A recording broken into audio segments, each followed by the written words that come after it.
Salut à tous, voilà mon petit parcours, une carte du Cambodge. Donc je suis arrivé à Phnom Penh, je suis descendu à Kep tout au sud, en dessous de Kampot. Puis je suis remonté à nouveau à Phnom Penh pour quelques jours. Puis je suis allé à Kampong Chnang, à l'embouchure du Tonle Sap, et je suis maintenant rendu à Batabang. Voilà. À Kampong Chnang, j'ai pris un guide qui s'appelle Shani parce que je savais pas trop où aller. C'était un peu perdu dans la campagne, donc il m'a emmené dans une montagne qui s'appelle la montagne d'or, The Gold Mountain, où il y avait d'ailleurs au sommet une pagode toute dorée, voilà, qui était d'ailleurs déserte, déserte. Il y avait en fait en bas un village de bouddhistes, mais la pagode était déserte. Je vous expliquerai pourquoi elle s'appelle la montagne d'or, parce qu'en fait elle a un lien, un rapport avec les potiers. Nous allons visiter les villages de potiers de Kampong. Shani pensait me faire plaisir en allant voir des rizières, mais bon, comme ça fait déjà plus d'un mois que je suis au Cambodge, des rizières j'en ai déjà vu un petit paquet. Enfin c'est toujours agréable, c'est un beau paysage. Et c'était la vraie campagne cambodgienne. Très propre d'ailleurs, ce qui m'a fait plaisir. Donc voilà un premier arrêt chez un potier. Donc ne vous attendez pas à des potiers artistes, hein. Ce sont des potiers qui font des choses très pratiques, très usuelles, qui sont vendus dans tout le Cambodge parce que les potiers de Kampong Chhnang sont assez réputés. Donc voilà Shani. Alors Shani m'explique qu'en fait ces poteries sont faites avec la terre de la montagne d'or, et qu'on trouve dessus, sur ces poteries, des petits fragments d'or, enfin des petits fragments dorés. Je ne sais pas si vous les verrez sur l'image, mais voilà. Et donc ces petits particules dorées qui font la réputation de la poterie de Kampong Chnang. Voilà. Donc là, on est chez un potier donc, qui fait ces jarres, là, ces pots, et qui fait aussi des barbecues. On va voir ça tout de suite. Donc voilà, Shani. Alors Shani, il est vraiment très drôle et sympa, mais il est complètement obsédé par le temps et il regarde constamment son smartphone. Bon, c'est une grande occupation d'ici, mais partout dans le monde. Voilà, donc là on arrive dans l'atelier de la fabrique en fait de potiers. Donc là ils sont en train de faire des moules avec des, euh, des bidons en aluminium. Je sais pas trop de quoi. Peut-être c'est de l'huile de moteur, je ne sais pas trop. Donc là le monsieur est en train de découper, vous voyez un exemplaire de moules en fait en aluminium qui vont servir ensuite à faire il appelle ça des barbecues, mais en fait ce sont des espèces de réchauds en terre cuite, donc bien sûr, dans lequel les gens font cuire, font mettre du charbon, du bois, enfin ce qu'ils veulent, et ça sert à faire la cuisine. Partout, hein, même les marchands ambulants utilisent ce genre de réchaud. Voilà, donc là on est dans la partie où il y a un autre monsieur qui prépare la terre. Voilà. Et je sais plus quelle heure il est, il doit être 9h30, 9h, 10h du matin. Et il a déjà fait tout ça. Voilà, tout ça, ce sont donc des moules, enfin, ce sont des réchauds en terre qui sont prêts à cuire. Donc ça, c'est encore une autre terre hein, que celle qui est utilisée pour les poteries, pour les pots. Donc voilà les barbecues, les réchauds qui vont bientôt partir à la cuisson. J'étais un peu étonné par le volume hein, de poterie, mais c'est vendu dans tout le Cambodge. Donc voilà pourquoi il y en a tant. Donc là, Shani m'emmène vers le four. Voilà, donc on peut voir tous ces petits réchauds. Donc il y a aussi une petite grille en terre cuite aussi qui sert de fond pour que la cendre tombe au fond et que le réchaud soit aéré. Voilà, donc ça c'est la cendre. Donc voilà des réchauds, des barbecues comme il dit qui sont cuits, qui ont été cuits. Voilà, et on peut remarquer le chien qui a trouvé la bonne place parce qu'il n'y a rien de mieux que la cendre pour se débarrasser des parasites.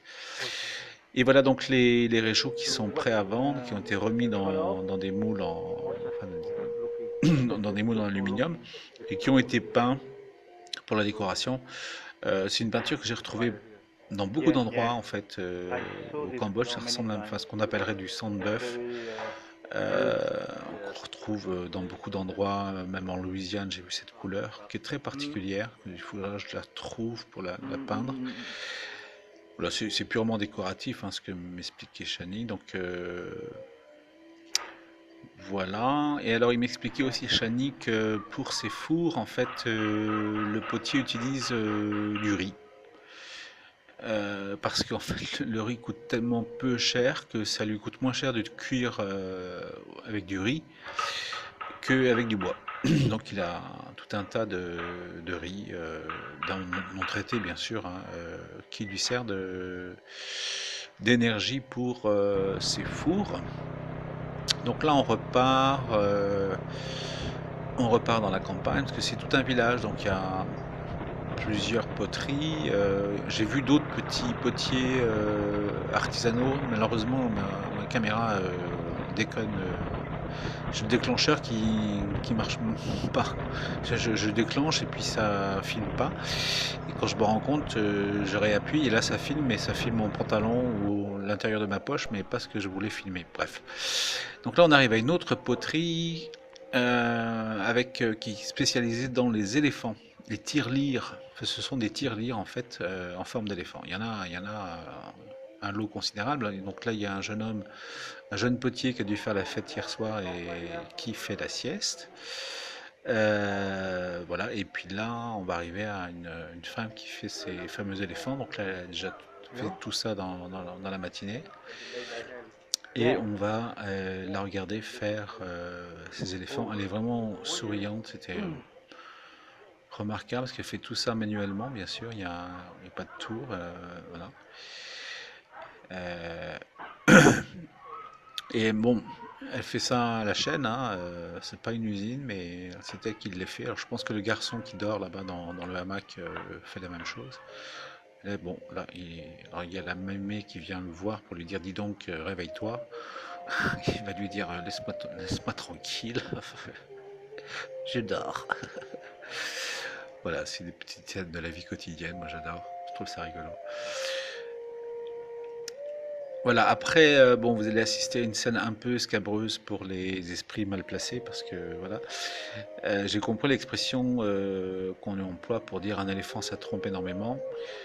Quand je vois cette femme manipuler cette trompe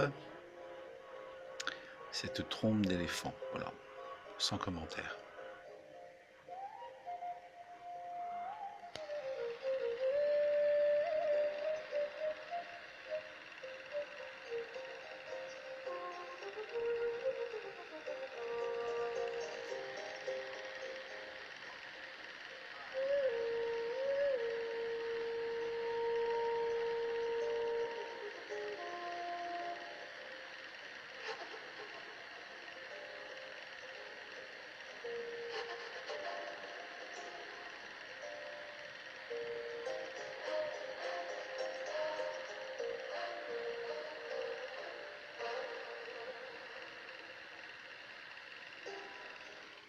Bon, on va la laisser terminer.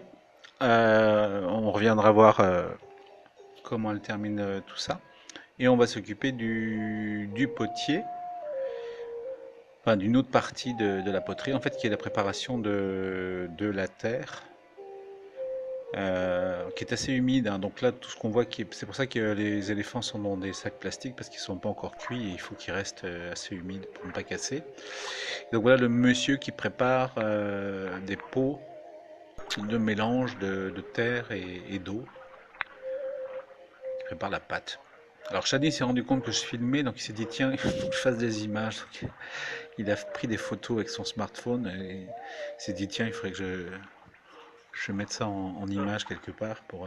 Il est vraiment très gentil, Shadi. Il a été plusieurs années tuk-tuk à Siem Reap pour les temples d'Angkor, puis il en a eu marre et il est venu à Kampong Chnang parce que c'était plus calme. Mais il a créé tout un petit circuit comme ça de visite. Il fait des grandes visites pour 20 $, je crois, et puis un tour plus restreint pour 15 $. Voilà. Donc voilà, la madame, elle a fini la trompe là, et puis en colimaçon, et puis là, elle va faire les oreilles.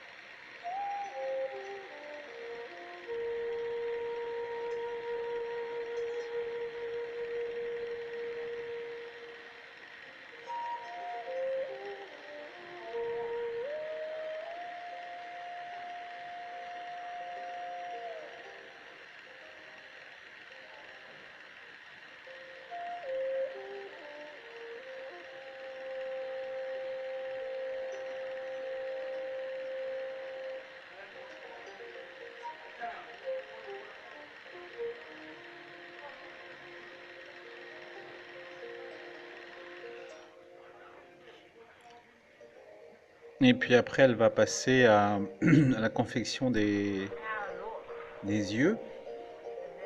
Donc là, elle met des petites boules pour faire les orbites. Les orbites,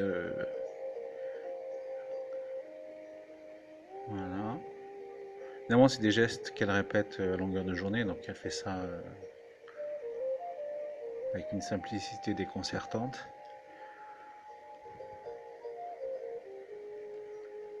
Et avec un sourire. Moi, j'admire. En même temps, c'est un beau métier, potier, hein, manipuler la terre. Qu'est-ce qu'il y a de plus simple et de plus primitif que ça? Et voilà, une toute petite boule, petite bille, et hop, ça y est. Voilà, donc après, je pense elle va les reprendre parce qu'il manque évidemment les pattes de l'éléphant, la queue, etc. Donc c'est pour ça elle fait en sorte que ça reste humide parce qu'elle va certainement passer à une deuxième étape qui est la suite. Voilà, là elle fait les cornes. Et puis ensuite, donc on est reparti et voilà, j'ai pris quelques images. Voilà, c'est c'est la campagne cambodgienne avec des maisons. Donc vous voyez, il y a des tas de, bah, c'est du foin de riz, quoi. C'est de la paille de riz.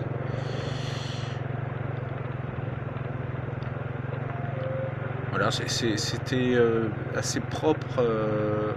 Alors je me suis dit, est-ce que c'est peut-être parce que c'est fréquenté par des touristes, donc enfin quand je dis que c'est propre, il n'y a pas des endroits, tout n'est pas propre, pas encore. D'ailleurs à ce sujet, j'ai compris pourquoi, c'est parce qu'en fait, quand vous allez dans les magasins ou dans les marchés, ils utilisent des sacs plastiques pour tout et pour rien, quoi. Pour les fruits, donc ils vous mettent les fruits dans un petit sachet. Et puis quand vous achetez plusieurs fruits, ben, vous mettez tous les petits sachets dans un grand, etc., etc. Donc c'est pour ça qu'il y a une quantité de sacs plastiques partout. On n'est plus habitué à ça, nous, et eux, ils sont encore dedans, quoi. Donc là, on voit plein de petites maisons paysannes, voilà, traditionnelles, sur pilotis.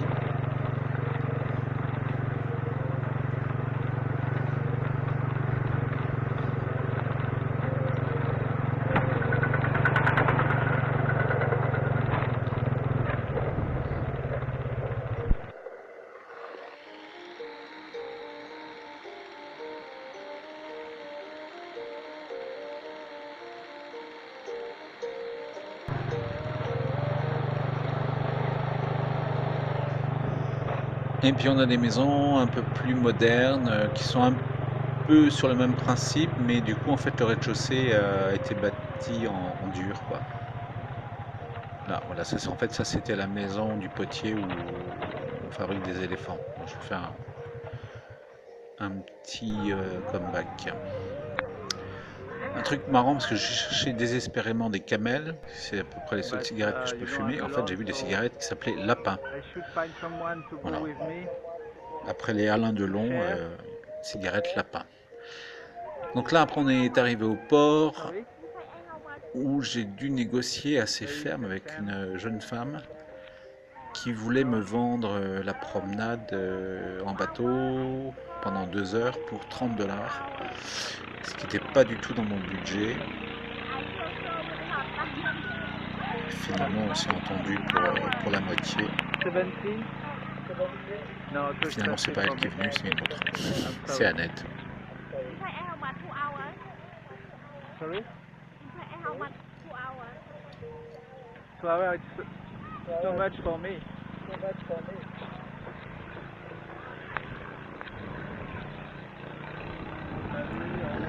Donc voilà, on n'arrive pas très bien à se comprendre. Donc Chani, heureusement, est venu faire les intermédiaires. En plus, je voulais filmer l'arrivée des enfants sur le bateau d'école. Là. Je sais pas trop si c'est des enfants des villages flottants qui viennent à l'école, le collège, parce que je pense que c'est des... Ils sont plus à l'école primaire.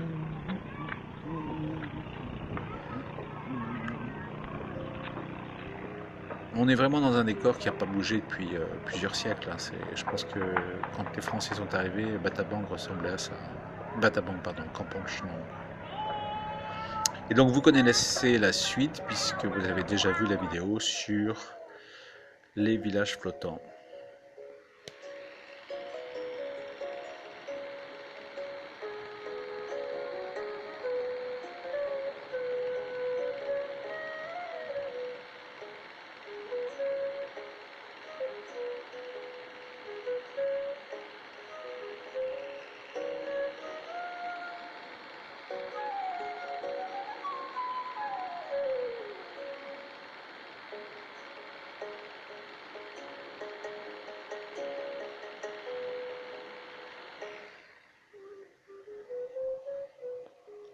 Et puis pour rire, en fait, une dernière scène, en fait, j'ai amené un paquet d'engins avec moi, mon ordinateur portable, mon téléphone portable, plus une tablette. Et en fait, je me suis rendu compte que je me servais absolument pas de la tablette. Donc j'essaye de la vendre pour me faire un petit peu de sous pour acheter des choses, quoi. Par exemple des cadeaux ou des extras, quoi. Donc je commençais à négocier avec un autre tuk-tuk qui était prêt à l'acheter pour 30 $. Et moi j'en voulais 50. Bon, finalement ça s'est pas fait parce que c'est une tablette de marque Giga 7. Et en fait, les Cambodgiens connaissent Samsung et iPhone. Enfin, ils disent iPhone pour Apple en fait.